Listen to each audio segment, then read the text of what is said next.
ಬನ್ನಿ ಅಲ್ಲಿ ನಾನೊಬ್ಬ ಕೃಷಿಕನಾಗಿ ನಾನು ಎರೆಹುಳು ಗೊಬ್ಬರವನ್ನು ಉತ್ಪಾದನೆ ಮಾಡ್ತಾಯಿದ್ದೆ.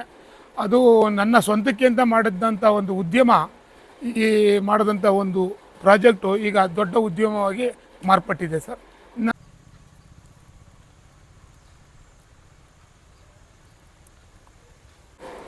ನಮಸ್ಕಾರ ನನ್ನ ರೈತ ಮಿತ್ರ, ಮತ್ತೊಮ್ಮೆ ನಿಮ್ಮೆಲ್ಲರಿಗೂ ನೈಸರ್ಗಿಕ ಬದುಕು ಚಾನಲ್ಗೆ ಸ್ವಾಗತ ಸುಸ್ವಾಗತ.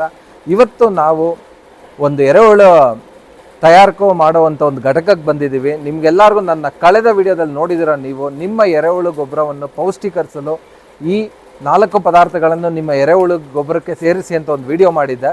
ಸೊ ಆ ಎರೆಹುಳು ನಾನು ಇವ್ರ ಹತ್ರನೇ ತೊಗೊಂಡಿದ್ದು. ಸೊ ಅದರ ರಿಸಲ್ಟ್ ತುಂಬಾ ಚೆನ್ನಾಗಿತ್ತು. ಸೊ ಸಾರ್ ಹತ್ರ ನಾನು ಮಾತಾಡಿದಾಗ, ಸರ್ ನೀವು ಯಾವ ಥರ ಏನು ಮಾಡ್ತೀರಾ, ಈ ಥರ ಎರೆಹುಳು ಗೊಬ್ಬರನ ಯಾವ ಥರ ನೀವು ತಯಾರು ಮಾಡ್ತೀರಾ, ಸೊ ನಮ್ಮ ರೈತರಿಗೆ ತಿಳಿಸ್ಕೊಡ್ಬೋದಾ, ಸೊ ಅವರು ಕೂಡ ಅವ್ರ ತೋಟದಲ್ಲಿ ಇದನ್ನು ಮಾಡ್ಬೋದು ಅನ್ನೋ ಒಂದು ಕಾನ್ಸೆಪ್ಟ್ ಇಟ್ಕೊಂಡು ನಾನು ಶಿವರಾಮ್ ಸರ್ ಅವ್ರನ್ನ ಭೇಟಿ ಆಗೋದಕ್ಕೆ ಅಂತ ಬಂದಿದ್ದೀನಿ. ಸೊ ಈಗ ನಿಮ್ಗೆಲ್ಲರಿಗೂ ಶಿವರಾಮ್ ಸರ್ ಅವ್ರನ್ನ ಪರಿಚಯ ಮಾಡಿಕೊಡ್ತೀನಿ, ಬನ್ನಿ. ನಮಸ್ತೆ ಸರ್, ನನ್ನ ಹೆಸರು ಶಿವರಾಮು ಅಂತೇಳಿ, ವನ್ನಾದೇವಿ ಫಾರಂ, ಮಲ್ಲಯ್ಯನದೊಡ್ಡಿ, ಮಂಡ್ಯ ತಾಲೂಕು, ಮಂಡ್ಯ ಜಿಲ್ಲೆ ಇರುವಂಥ ಒಂದು ಸಣ್ಣ ಗ್ರಾಮ. ಅಲ್ಲಿ ನಾನೊಬ್ಬ ಕೃಷಿಕನಾಗಿ ನಾನು ಎರೆಹುಳು ಗೊಬ್ಬರವನ್ನು ಉತ್ಪಾದನೆ ಮಾಡ್ತಾಯಿದ್ದೆ. ಅದು ನನ್ನ ಸ್ವಂತಕ್ಕೆ ಅಂತ ಮಾಡಿದಂಥ ಒಂದು ಉದ್ಯಮ, ಈ ಮಾಡಿದಂಥ ಒಂದು ಪ್ರಾಜೆಕ್ಟು ಈಗ ದೊಡ್ಡ ಉದ್ಯಮವಾಗಿ ಮಾರ್ಪಟ್ಟಿದೆ ಸರ್. ನಾನೀಗ ಓಪನಿಂಗಲ್ಲಿ ನಾನು ಒಂದು 1991ರಲ್ಲಿ ನಾನು ಬರೀ 50 kg ಗೊಬ್ಬರವನ್ನು ಉತ್ಪಾದನೆ ಮಾಡಿದೆ. ಈಗ ನನಗೆ 100ರಿಂದ 100 ಟನ್ನು ಗೊಬ್ಬರ ಉತ್ಪಾದನೆ ಮಾಡ್ತಾಯಿದ್ದೀನಿ. ನನಗೆ ಹೆಂಗೆ ಆರ್ಡ್ರ್ ಬಂತು ಹಂಗೆ ಹೆಚ್ಚಿಸ್ತಾ ಬಂದೆ. ನಂದೊಂದು ಈಗ 2 ಎಕರ್ಸಲ್ಲಿ ನಂದು ಈಗ ಪ್ಲಾಂಟ್ ಇದೆ. ಮೊದಲಿಗೆ ನಾನು ಒಬ್ಬನೇ 1 ಟನ್ ಉತ್ಪಾದನೆ ಮಾಡ್ಕೊಳ್ತಾ ಇದ್ದೆ. ಈಗ ಆಮೇಲೆ 1 ಆಳು, 2 ಆಳು, 3 ಆಳು, 4 ಆಳು, ಹಿಂಗೆ ಆಳುಗಳನ್ನ ಜಾಸ್ತಿ ಮಾಡ್ತಾ ಈಗ 10 ಜನ ಇದ್ದಾರೆ. ಮೊದಲಿಗೆ ಎತ್ತಿನ ಗಾಡಿಯಿಂದ ನಾನು ರಾ ಮೆಟೀರಿಯಲ್ನ ಕ್ಯಾರಿ ಮಾಡ್ತಾಯಿದ್ದೆ. ಈಗ ಟ್ಯಾಕ್ಟ್ರ್ನಿಂದ ನಾನು ರಾ ಮೆಟೀರಿಯಲ್ನ ಕ್ಯಾರಿ ಮಾಡ್ತಾಯಿದ್ದೀನಿ. ಒಂದು ದಿನಕ್ಕೆ 10 ಟನ್ನು ನಾನು ಸಗಣಿಯನ್ನು ಪರ್ಚೇಸ್ ಮಾಡಿ ಅದನ್ನು ಬೆಡ್ಗಳ ಮೂಲಕ ದೊಡ್ಡ ಬೆಡ್ಗಳು ಮಾಡಿ ಅದಕ್ಕೆ ನೀರು ಕೊಟ್ಟು ಕೊಳಿಸಿ ಅದಕ್ಕೆ ಎರೆಹುಳುಗಳು ಬಿಟ್ಟು ಅದನ್ನು ಮೇಯಿಸಿ ಮೇದಂಥ ಗೊಬ್ಬರವನ್ನು ತೆಗೆದು 2 ಸಾರಿ ಜರಡಿ ಮಾಡಿ, ಒಂದು ದಪ್ಪ ಜರಡಿ ಮತ್ತೊಂದು ಸಣ್ಣ ಜರಡಿ ಅಂತೇಳಿ 2 ಸಾರಿ ಜರಡಿ ಮಾಡಿ, ಆ ಜರಡಿ ಮಾಡಿದಂಥ ಗೊಬ್ಬರಕ್ಕೆ ನಾನು ಈ ಎರೆಹುಳು ಗೊಬ್ಬರವನ್ನೇ ನೀವು ಬಳಕೆ ಮಾಡಿದ್ರೆ ಉತ್ಕೃಷ್ಟವಾಗಿರ್ತದೆ. ಅದಕ್ಕೆ ಮತ್ತಷ್ಟು ಇಂಗ್ರೀಡಿಯೆಂಟ್ಗಳನ್ನ ನಾನು ಆ್ಯಡ್ ಮಾಡ್ತಾಯಿದ್ದೀನಿ. ಅದೇನೇನಂದರೆ ಹೊಂಗೆ ಹಿಂಡಿ, ಬೇವಿನ ಹಿಂಡಿ, ಟೈಕೋಡರ್ಮ, AMC, ಜೀವಾಮೃತ, ಗೋಕೃಪಾಮೃತ ಅಂದ್ಬಿಟ್ಟು ಕೆಲವು ಮೈಕ್ರೋ ಬ್ಯಾಕ್ಟೀರಿಯಾಗಳನ್ನ ಆ್ಯಡ್ ಮಾಡಿ ರೈತರಿಗೆ ಕೊಡ್ತಾಯಿದ್ದೀನಿ. ಬಳಸಿದಂಥ ರೈತರೆಲ್ಲ ನನಗೆ ಇದು ಹೆಂಗೆ ಚೆನ್ನಾಗಿ ಬರ್ತಾಯಿದೆ ಅಂತ ಅಂದ್ಬಿಟ್ಟು ನನಗೆ ಮತ್ತೆ ಆರ್ಡ್ರ್ಗಳು ಕೊಡೋದ್ರಿಂದ ನನ್ನ ಆರ್ಡ್ರ್ ಮತ್ತಷ್ಟು ಜಾಸ್ತಿ ಆಗ್ತಾಯಿದೆ.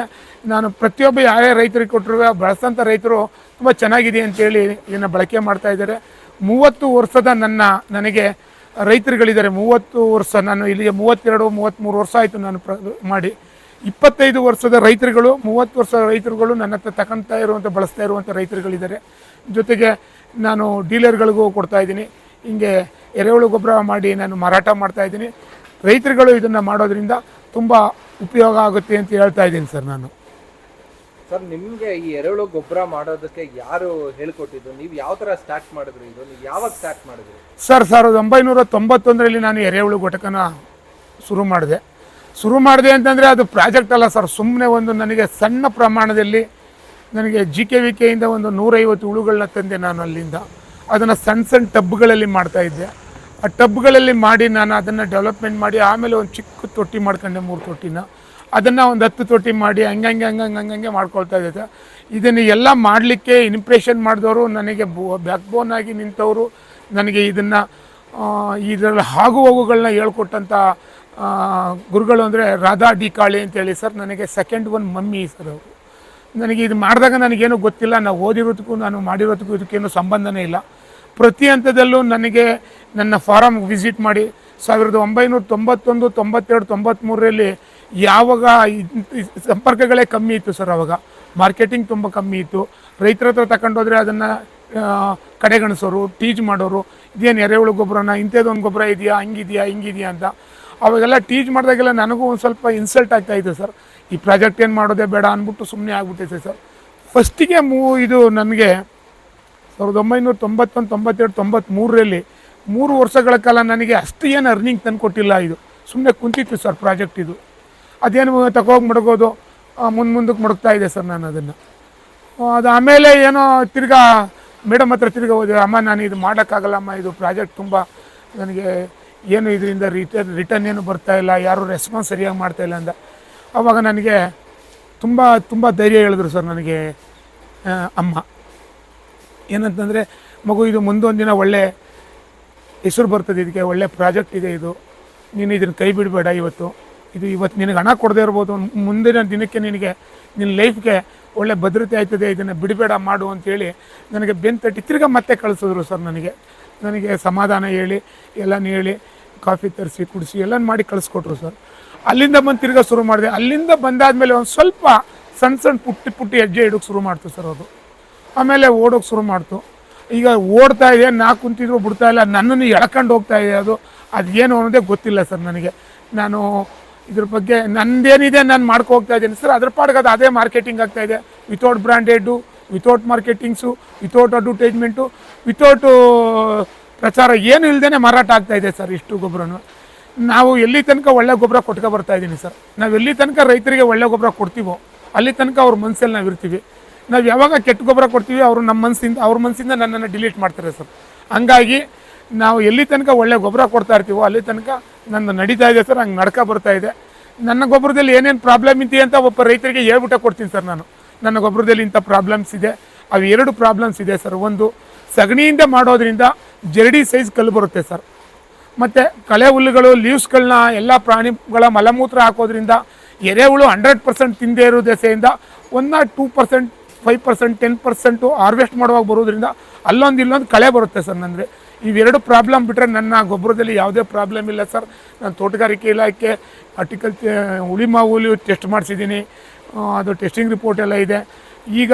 ಈಗ ಟೆಸ್ಟ್ ಮಾಡಿಸ್ಬೇಕು ಸರ್. ಮತ್ತು ಅದನ್ನು ರಿಪೋರ್ಟ್ಗಳನ್ನು ಹೇಳೇ ನಾನು ರೈತರುಗಳಿಗೆ ಹೇಳಿ ಕೊಡ್ತಾಯಿದ್ದೀನಿ ಸರ್. ನನ್ನ ಗೊಬ್ಬರ ಬಳಸೋದ್ರಿಂದ ತುಂಬ ಚೆನ್ನಾಗಿದೆ ಅಂತ ಸುಮಾರು ಜನ ರೈತರುಗಳು ಪ್ರಶಂಸೆ ಮಾಡಿದ್ದಾರೆ ಸರ್. ಮತ್ತೆ ಡಿಮ್ಯಾಂಡ್ ಬರೋದ್ರಿಂದ ನಾನು ಇನ್ನಷ್ಟು ಎಕ್ಸ್ಟೆನ್ಷನ್ ಮಾಡ್ತಾಯಿದ್ದೀನಿ ಸರ್. ಇನ್ನೂ ಒಂದು ಯೂನಿಟ್ ಹಾಕೋ ಒಂದು ಯೋಜನೆಯಲ್ಲಿ ನಾನು ಇದ್ದೀನಿ ಸರ್ ಈಗ. ಮತ್ತು ಇದನ್ನು ನಾನು ಒಬ್ಬನೇ ಅಲ್ಲ ಸರ್, ಪ್ರತಿಯೊಬ್ಬ ರೈತರು ಇದನ್ನು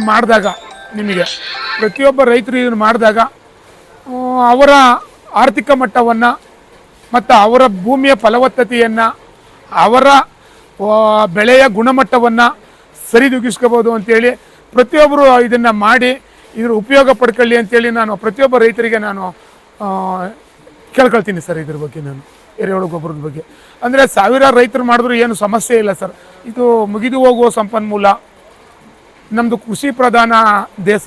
ಅದರಿಂದ ಪ್ರತಿಯೊಬ್ಬ ರೈತನ ಮನೆಯಲ್ಲೂ ಬೇಕಾಗುವ ಎರೆಹುಳು ಗೊಬ್ಬರಕ್ಕೆ ಬೇಕಾಗುವ ಎಲ್ಲ ಉತ್ಪನ್ನಗಳಿದೆ. ಅದನ್ನು ಬಳಕೆ ಮಾಡಿ, ಅದನ್ನು ಬಳಸಿ, ಅದರಿಂದ ಉಪಯೋಗ ಪಡ್ಕೋಬೇಕು ಅಂತ ನನ್ನಲ್ಲಿ ರೈತರನ್ನು ಕೇಳ್ಕೊಳ್ತಾ ಇದ್ದೀನಿ ಸರ್. ನಾನು ಸರ್, ಇದು ನೀವು ಯಾವ ಥರ ಮಾಡ್ತಾ ಇದ್ದೀರಾ ಅಂತ ಸ್ಟೆಪ್ ಬೈ ಸ್ಟೆಪ್ ಪ್ರೋಸೆಸ್ ನೀವು ತಿಳಿಸ್ಬೋದಾ? ಹೌದು ಸರ್, ತಿಳಿಸ್ತೀನಿ ಸರ್. ನಾನು ಸ್ಟೆಪ್ ಬೈ ಸ್ಟೆಪ್ ಹೆಂಗೆ ಅಂತಂದರೆ ಸರ್, ಇದನ್ನು ಸರ್ ಈ ವ್ಯವಸಾಯಕ್ಕೆ ಅಗ್ರಿಕಲ್ಚರ್ಲಿಗೆ ಬೇಕಾಗುವಂಥ ಎಲ್ಲ ತ್ಯಾಜ್ಯ ಪದಾರ್ಥಗಳು, ಅಂದರೆ ವ್ಯವಸಾಯದಲ್ಲಿ ಸಿಗುವಂಥ ಎಲ್ಲ ತ್ಯಾಜ್ಯ ಪದಾರ್ಥಗಳು ಯಾವುದೇ ಬೆಳೆ ಆಗ್ಬೋದು ಸರ್. ಶುಗರ್ದಾಗ್ಬೋದು, ಮಲ್ಬರಿದಾಗ್ಬೋದು, ಭತ್ತದ್ದಾಗ್ಬೋದು, ತರಕಾರಿ ವೇಸ್ಟೇಜ್ ಆಗ್ಬೋದು, ಹುಲ್ಲಿಂದಾಗ್ಬೋದು, ಎಲ್ಲ ಥರ ಬೆಳೆಗಳ ವೇಸ್ಟೇಜ್ಗಳನ್ನ ಒಂದು ಕಡೆ ಕಲೆಕ್ಟ್ ಮಾಡಿ ಅದಕ್ಕೆ ಎಲ್ಲ ಪ್ರಾಣಿಗಳ ಮಲಮೂತ್ರ ಸರ್. ಅಂದರೆ ಮೇಜರಾಗಿ ನಾವು ಸಗಣಿ ಬಳಸೋದ್ರಿಂದ ತುಂಬ ಉಪಯುಕ್ತ ಸರ್. ಅಂದರೆ ಸಾಕು ಪ್ರಾಣಿಗಳು, ಕುರಿ, ಆಡು, ಎತ್ತು, ಎಮ್ಮೆ ಎಲ್ಲ ಪ್ರಾಣಿಗಳ ಮಲಮೂತ್ರವನ್ನು ಬಳಸಿ ಇದನ್ನು ಡಿಕಂಪೋಸ್ಟ್ ಮಾಡ್ಕೊಳ್ಳೋದು ಸರ್. ನೀರು ಕೊಟ್ಟು ಅದನ್ನು ಕೊಳಿವಿಕೆ ಮಾಡ್ಕೊಳ್ಳೋದು. ಕೊಳೆತಾದ್ಮೇಲೆ ಏನು ಮಾಡೋದು, ಅದಕ್ಕೆ 2 ರೀತಿ ಹುಳುಗಳು ಬರುತ್ತೆ ಸರ್ ನಮಗೆ. ಒಂದು ಐಸಿನಿಯಾ ಪಿಟಿಡಾ ಮತ್ತು ಆಫ್ರಿಕನ್ ನೈಟ್ ಕಲರ್ ಅಂತೇಳಿ 2 ರೀತಿಯ ಹುಳುಗಳು ಬರುತ್ತೆ. ಆ 2 ರೀತಿ ಹುಳುಗಳನ್ನು ಕೊಳೆತಂಥ ಪದಾರ್ಥಕ್ಕೆ ನಾವು ಬಿಡೋದು.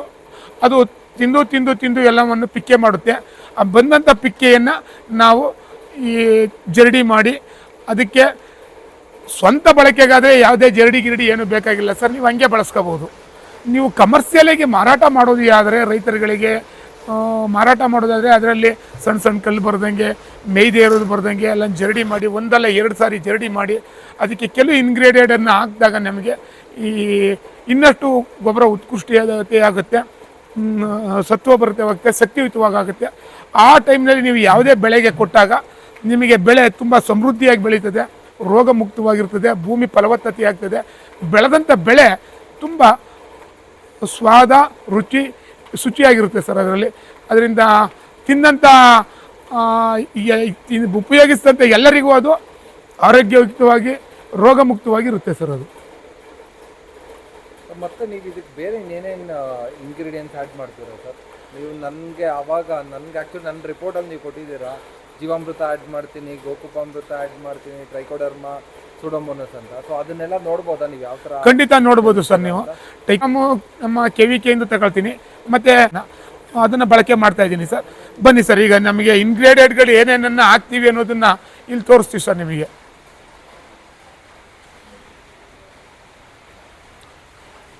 ಇದು AMC ತಗೋಬ ಹಂಗೆ. ಹಾಂ ಸರ್, ಇದು AMC ಲಿಕ್ವಿಡ್ ಮೆನ್ಯೂರ್ ಸರ್. ಇದು ಲಿಕ್ವಿಡು. ಇದರಲ್ಲಿ 10 ml ತಗೊಳ್ಳೋದು ಸರ್. 10 mlಗೆ 1 ಲೀಟ್ರಿಗೆ ಡೈಲ್ಯೂಟ್ ಮಾಡ್ಬೇಕು ಸರ್. ಸಪೋಸ್ ಇದೊಂದು 5 ಟನ್ ಅದೇ ಅಂತ ಇಟ್ಕೊಂಡ್ರೆ ಇದಕ್ಕೆ 50 ml ತಗೊಂಡು 5 ಲೀಟ್ರಿಗೆ ಲಿಕ್ವಿಡ್ 5 ಲೀಟ್ರಿಗೆ ಮಿಕ್ಸ್ ಮಾಡಿದ್ದೀವಿ ಸರ್. ಅದನ್ನು ಎಲ್ಕ ಎರ್ಚೋದು ಸರ್. ಈಗ ಲಿಕ್ವಿಡ್ ಮೆನ್ಯೂ ಇದನ್ನು ಇದು AMCಯನ್ನು ಎರ್ಚಾದ್ಮೇಲೆ ಇದು ಟೈಕೋಡರ್ಮಾ ಮಿಕ್ಸ್ ಮಾಡಿರುವಂಥದ್ದು ಸರ್. ಇದು ನೋಡಿ, ಟೈಕೋಡರ್ಮಾ ಮಿಕ್ಸ್ ಮಾಡಿದ್ದೀವಿ. ಈ ಟೈಕೋಡರ್ಮಾ ಮಿಕ್ಸ್ ಮಾಡಿರೋದು ಎರ್ಚೋದು ಸರ್. ಇದು ಟೈಕೋಡರ್ಮಾ ಮಿಕ್ಸ್ ಮಾಡಿ ಎರ್ಚಾದ್ಮೇಲೆ ಇದನ್ನು ಮತ್ತೆ ಜೀವಾಮೃತ ಮತ್ತು ಗೋಕೃಪಾಮೃತ ಅಂತ 2 ಬರುತ್ತೆ ಸರ್. ಅವೆರಡನ್ನೂ ಹಾಕೋದು ಸರ್ ಇದಕ್ಕೆ. ಇದು ನೋಡಿ ಸರ್, ಇದು ಗೋಕೃಪಾಮೃತ. ಇದು ಗೋಕೃಪಾಮೃತನೂ ಇರ್ತೀವಿ ಸರ್. ಇದಕ್ಕೆ 5 ಲೀಟ್ರು, ಒಂದು 5 ಟನ್ ಆಯ್ತದೆ ಅಂದರೆ ಒಂದು 5 ಲೀಟ್ರ್ ತಗೊಂಡಿದ್ದೀನಿ ಸರ್. 5 ಲೀಟ್ರನ್ನ ಇದನ್ನು ಈ ರೀತಿ ಎಲ್ಕ ಚಳ್ಳಿ ಖರ್ಚುಬಿಡೋದು ಸರ್. ಇದನ್ನು ಅದಾದಮೇಲೆ ಇದು ಜೀವಾಮೃತ ಸರ್. ಇದು ನೋಡಿ, ಈ ಬಕೆಟ್ದು ನೋಡಿ ಸರ್, ಜೀವಾಮೃತವನ್ನು ಅದನ್ನು ಎರ್ಚೋದು ಸರ್. ಈಗ ಅದನ್ನು ಎರ್ಚಾದ್ಮೇಲೆ ಅದಕ್ಕೆ ಹೊಂಗೆ ಹಿಂಡಿ, ಬೇವಿನ ಹಿಂಡಿ ಅಂತ ಬರುತ್ತೆ ಸರ್. ಇದು 2 ಥರ ಹಿಂಡಿ ಇದೆ. ಇದು ಹೊಂಗೆ ಹಿಂಡಿ ಸರ್. ಇದು ಹೊಂಗೆ ಹಿಂಡಿಯನ್ನು ಕೊಡೋದು ಸರ್. ಇದು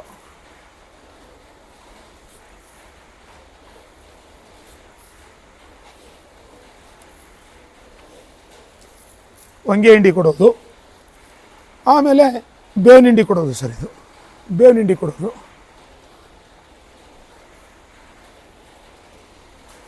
ಬೇವಿನ ಹಿಂಡಿ ಕೊಟ್ಟಾದ್ಮೇಲೆ ಇದು ಪ್ರತಿಯೊಂದನ್ನು ಎಲ್ಲ ಮಿಕ್ಸ್ ಆಗಬೇಕು ಸರ್. ಇದೆಲ್ಲ ಕೊಡ್ತೀವಿ ಸರ್. ಕೊಟ್ಟಾದ್ಮೇಲೆ ಎಲ್ಲ ಮಿಕ್ಸ್ ಆಗಬೇಕು ಸರ್. ಈಗ ಮಿಕ್ಸ್ ಮಾಡಿ 25 kg bag, 50 kg bag fill ಮಾಡ್ತೀವಿ ಸರ್.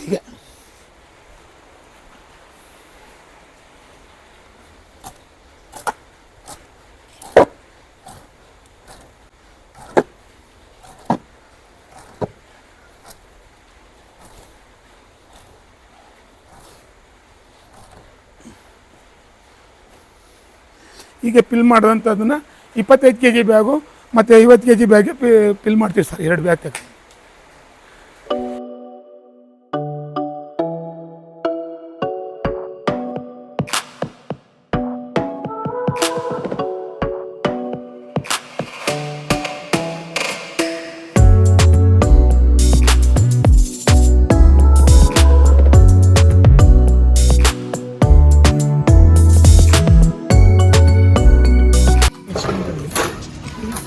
ಪ್ರತಿ ಹಂತದಲ್ಲೂ ಪ್ರತಿ ಬ್ಯಾಗ್ಗೂ ಈ ರೀತಿ ಮಿಕ್ಸ್ ಮಾಡ್ತೀವಿ ಸರ್. ಯಾವುದೇ ರೀತಿ ಕೀಳಿ ಕೇಳಬೇಕು.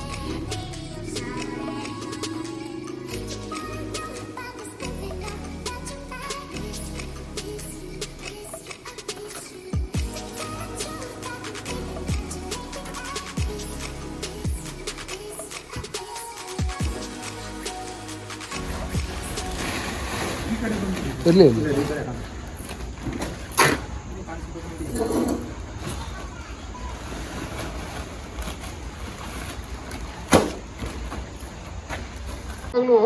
ಒಂದು ಚೀಲಕ್ಕೆ 300 ಗ್ರಾಮ್ ಜಾಸ್ತಿ ಇಟ್ಟಿರ್ತೀವಿ ಸರ್. ಯಾಕೆಂದರೆ ಮಾಯಿಶ್ಚರು, ವೆರಿಗೇಷನ್ನು ಮತ್ತು ಅದಕ್ಕೋಸ್ಕರ 300 ಗ್ರಾಮು ಜಾಸ್ತಿ ಇಟ್ಟಿರ್ತೀವಿ ಸರ್. ಪ್ರತಿ ಚೀಲಕ್ಕೆ 200 ಗ್ರಾಮ್ ಜಾಸ್ತಿ ಇಟ್ಟಿರ್ತೀವಿ.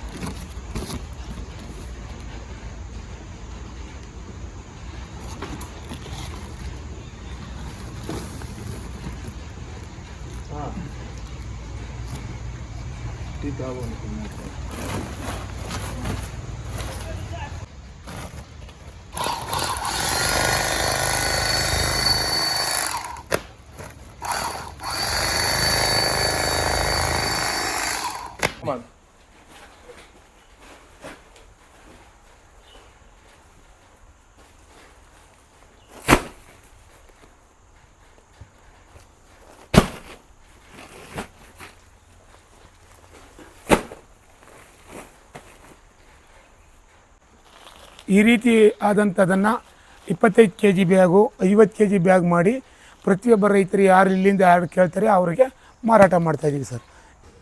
ನೋಡಿದ್ರಲ್ಲ ರೈತ ಮಿತ್ರರೇ, ನಮ್ಮ ಶಿವರಾಜ್ ಸರ್ ಅವರು ಯಾವ ಥರ ಸಣ್ಣ ರೈತರಿಂದ ಬಂದು ದೊಡ್ಡ ಉದ್ಯಮಿ ಕಟ್ಟಿದ್ದಾರೆ ಅಂತ. ಸೊ ನಾವು ಕೂಡ ರೈತರು ಇದೇ ಥರ ಸಣ್ಣದಾಗಿ ನಮ್ಮ ತೋಟಗಳಲ್ಲಿ ಸ್ಟಾರ್ಟ್ ಮಾಡಿಕೊಂಡು ನಾವು ಈ ಎರೆಹುಳು ಗೊಬ್ಬರಗಳನ್ನು ಮಾರಾಟ ಬೇಕಿದ್ರೆ ಮಾಡಬಹುದು. ಇನ್ನೂ ಹೆಚ್ಚಿನ ಮಾಹಿತಿಗೆ ನೀವು ಶಿವರಾಜ್ ಸರ್ನವ್ರದ್ದು ಭೇಟಿ ಮಾಡ್ಬೋದು. ಅವ್ರದ್ದು ಕಾಂಟ್ಯಾಕ್ಟ್ ಡೀಟೇಲ್ಸ್ ಈಗ ನಾನು ಇಲ್ಲಿ ಎಂಡಲ್ಲಿ ಹಾಕ್ತೀನಿ. ಸೊ ನಿಮ್ಮೆಲ್ಲರಿಗೂ ಈ ವಿಡಿಯೋ ಇಷ್ಟ ಆಗಿದೆ ಅಂತ ಭಾವಿಸ್ತಾ ಇದ್ದೀನಿ. ಧನ್ಯವಾದಗಳು. ಶುಭ ದಿನ.